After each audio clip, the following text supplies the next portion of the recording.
السلام عليكم ورحمة الله وبركاته. كم نجانا وجبت فيا كيسني أنا نفوت الحمد لله أقولي ينتيا بكنا كنا جراتني أكسما وروني أمدا مسلمة. السلام عليكم ورحمة الله وبركاته. سنين جدا كسما أقولي ينتيا أمدا مسلمة هنتاني جدا أكم نجانا وجرتني أقولي ينتيا بكم جرتني تناجيني في رحمن ربي كم قبل سندرا جرات جدا akkasuma warroonni dodolaa shoo jalatti argamtan sabiskiraayib laayik sheer gochuudhaan nu bira dhaabbadha. Sa'aatii nu goota sabiskiraayibiif nu goota isinin jedha yaa obboleeyyan tiyya. Akkasuma mee ijoolleen mana madaamii hojjettan namoonni akka kiyyaa akkam naganaaf qabdanii baga naganaaf jiraattanii qaqqaaliiwwan inshaallah gaafa rabbiin jedhe gaafa rabbiin inshaallah higaltanii biyyatti hiraftii fudhattanii yookiis nuti jettanii nama argachuu dandeettan rabbiin hin jedhu tokko inshaallah nama dhufaa guyyaan sun nama dhufa inshaallahi abdii rabbii keenya irraa hin murannu inshaallah rabbuma keenyaan gargaarsifannaa isinin jedha yaa obboleeyyan tiyya inshaallah rabbiin amma gahe biyya namaa tana keessaa rabbiin nu haa galchuu isinin jedha. Nagahan biyatee Oromiyaa bareedduu magariitu sanitti rabbiin nagahan haa galchuu isinin jedha. Akkasuma jechaa maal haasa'uu dhuftee dodolaan shoo yoo jettan taate dodolaan shoo wanni isiin haasa'uu dhufte waa'ee ijoollee Yaman sanaa jirturraa dubbachuu dhufe obboleeyyan tiyya waan garaana nyaate waan garaana hanqate waan walirra hojjechuu jiran keessattuu namoonni gurguddaan ijoollee namoonni gurguddaan warra hargee taatan yaa abbootii keenya yaa haawwatii keenya gabbahaa ijoollee kana walitti araarsaa gabbahaa ijoollee kana walitti araarsaa ijoolleen tun lubbuu wal baasuu jiran ijoolleen tun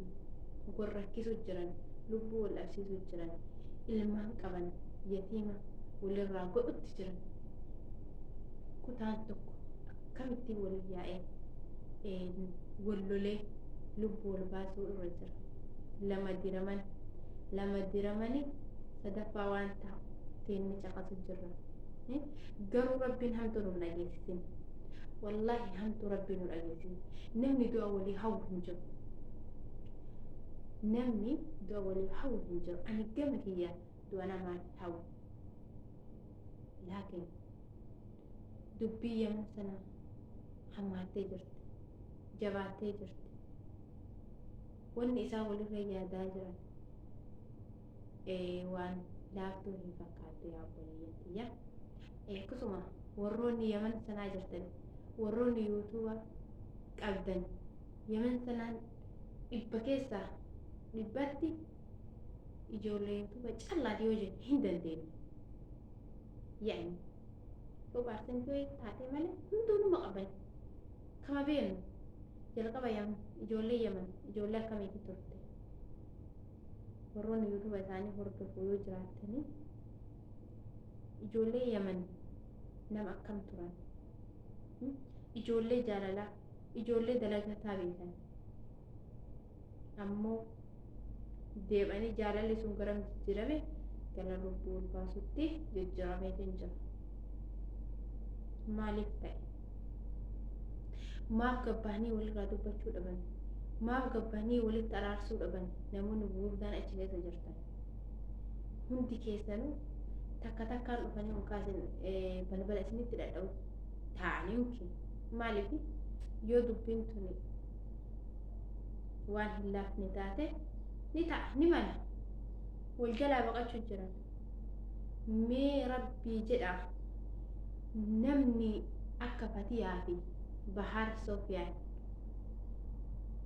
jaalala isaaniitiif irratti naafanii haadhaa fi abbaa manaa adda baasuu gahanii ammallee wallaahi wanni ani jedhu rabbiin Fatiyaa umurii haa dheeressu wallaahi rabbiin Fatiyaa umurii haa dheeressu rabbiin dubartii akkasii nu haa baay'isu wallaahi rabbiin illee akka Fatiyaa nu haa godhu Fatiyaa jaartii Bahar Sofiyaan wallahi hawwiya akkasiitiin qaba maaliif namni osoo nama dubartii biraa taate waliin yommuu waliin beeku akkasitti hubatee fi abbaan manaa kiyyaa amala akka duraanii natti agarsiisutti hin jiru amalli inni fide amala biraati jettee sanuu isa maatii lamaa qabu. Namni gariin yookiin ana jibbuuf jecha amala kana natti agarsiisa jedhee deebi'ee loluun yaani loliinsaan eegala. Isin garuu loliinsaa miti. Abbaan manaa kiyya haadha manaa biraas qaba. Garuu amala jijjiiratee jira jettee amala isaa san beektee fi waan irra argitisan hiriyoota isaa itti waamtee hiriyoota isaatiin geettee hiriyoonni isaa amala isaatii miti kun amala inni qabu miti jedhanii waan kanarra turan waan ziriitti godhamte irraa hiikan. Wallaahi zirii jechuun waan rabbiin jibbe waan rabbiin hin jaalanne yaa buleeyyantii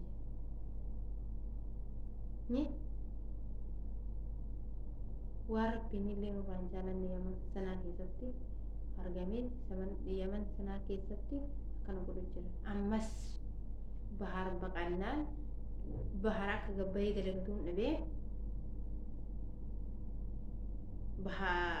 gabbayeetti deeme. Eega deeme finna kiyyaan jiraachisa lubbuu tiyyaan hin jiraadha haadha manaa tiyyaan jiraachisa haadha manaa tiyya qaalii jedhee osoo deemsumarra jiru deemsanuyyuu osoo bakkaan hin gaatini ammas ammoo damu edanatti fakkaate fatiyaa irratti dhadha'e najjaash maalii kun najaatis yoo jenne maqaan nama najaati illee maqaa kabajamaadha maqaa jaalatamaa maqaan nama biratti illee jaalatama. Najaati yoon jennu kun najaasaa jennaan kun najaasaadha najaati illee miti najaati maal jennaan hin jennuun maaliif jalqaballee mucaa kana waan kana qabete waan kana akka beekamtii argatu waan godhee mucaa kanaa fi jaartii Ibraahim yookiin gololchaa Wud fuudhe. Amma kun ija goote akka qalbiin isaa isii malee gillaalli goote haadha mana areessiftee jirti. Sunis areessiftee garuu waan taate walumaan kalaallu taa'u buleeyyan tiyya dubbii kana badhennaanis irraa dubbachuu baadhu. Inshallah booda akka isin hamileelatti gootanii dubbii kana irra deebinu kaasi akka namoonnis achi keessa jiran ka'anii dubbii kana qabbaneessan yoo jettan laakii fi sabiskiraabii fi sheerii na bira dhaabbadhaa buleeyyan tiyya sheer naaf godha sa'aatiif na haa gootu akkasiin isinin jedha yaa buleeyyan tiyya waan hundaafuu badhennaa walitti deebina obboleeyyan tiyya nuuf jajjabaadhaa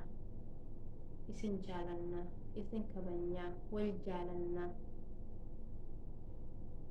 dubbiin garaa na nyaatte dhugaa rabbii dubbiin garaa na nyaatte keessattuu ijoollee yaman sanaa hedduu takkaan garaa na nyaatte ani dura gizee waan akkana godhan jechuudha waan akkanaa siirii jedhanii akkana wal qabanii waliin deeman biyya san keessa iyyuu hin jiru biyya biraa taa'ee jala bararraa qotu hirriba keessaa iyyuu bararraa qotu maaliif waan rabbiin jaalanne namni illee hin jaalatu wallaahi rabbiin waa akkana kana namarraa haa qabu malee waan rabbi hin jaalanne namni illee hin jaalatu kanaafiyyuu obboleeyyanti warroonni yaman sanaa keessa jiraatan gabbahaa dubbii tana qabbaneessaa gabbahaa dubbadhaa namoonni gurguddaan achi keessa jirtan gaafa ijoolleen arsiitii fi ijoolleen walloodhaan natti fakkaate walloltee warroonni community magaalaa Adan jiru hundi isaanii gabbaanee dubbatan. Akkuma gaafsan lubbuu namaatiif bahaaf dubbattan warroonni community Adan jirtan gabbaa dubbadhaa. Tunis lubbuu namaati. Qaatumaa ta'anii ilaalan biyya. Namni gariin dubbiin jara tanaa yoom gannuu dhiifamtee akkana ija dhiibii ilaaluu danda'a. Garuu ka dubbii namaa jaalatu, ka dubbii olii gad facaasu jaalatu. Dubbiin tun waan hin jaalatamne hin jaalatina. Gabbaa har'aa dubbadhaa. Anaan mallee ijoollee achi keessa jirtu sin ijoollee biyya nama yoo wanni kun gadhiifamaa yoo waan kana ijaan laala namni gariin ittiin gammadaa natti fakkaate koomentii jalatti. Ebalu dhiisi ebalu irraa kafaladhu koomentii jalaan waliin taa'ee walii xalaaxala. Baga goote akkas godhe ebalu dhiisi ebalu irraa kafaladhu. Hin taati wanni akkana. Hin taati obboleeyyanti. Maal argana lola isaanii san keessaa. Yoo itti jabaanne haizoo jennee maal argan gunnummaa nu argannu iyyuu maalidha yoo hamtuu dabalanne malee khayrii nu dalagannee maalidha obboleeyyanti koomentii jala khayrii dubbadha wallahi khayriin afaanii isinaa baatu hamtuun afaanii iyyuu isin hin bahin garaan maal nyaata jedhan malee afaan maal dubbatan jedhan nyaatanii yoo dubbii garaa keessa yoo godhufattan garaan keessan maal nyaatan jedhan maaliif namni isin araamu dubbii teessan koomentii jala barreessitan isinirra qaqqabee kuunillee ati maa akkana jetta ati baga jettee akkana dubbiin hin ta'u wanni akkana maan barbaachise obboleeyyan teenya irratti maaliif hama walitti haizuu jechuun waan nu barbaachisa obboleeyyanti haizuu jechuun nu barbaachisu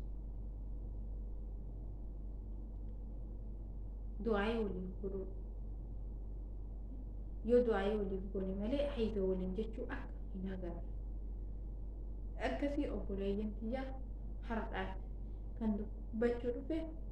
agarti matanaa dubbitii akkana hubattan abdii isinirraa qaba obboleeyyantiyaa yoo dubbiin tiyas wal keessa dubbadhe waan taateef garuu kaameraa irratti ani har'aa guyyaa har'aatii fi kaameraa irratti dubbachuuf haaraa waan ta'eef namni guyyaa jalqabaa kaameraa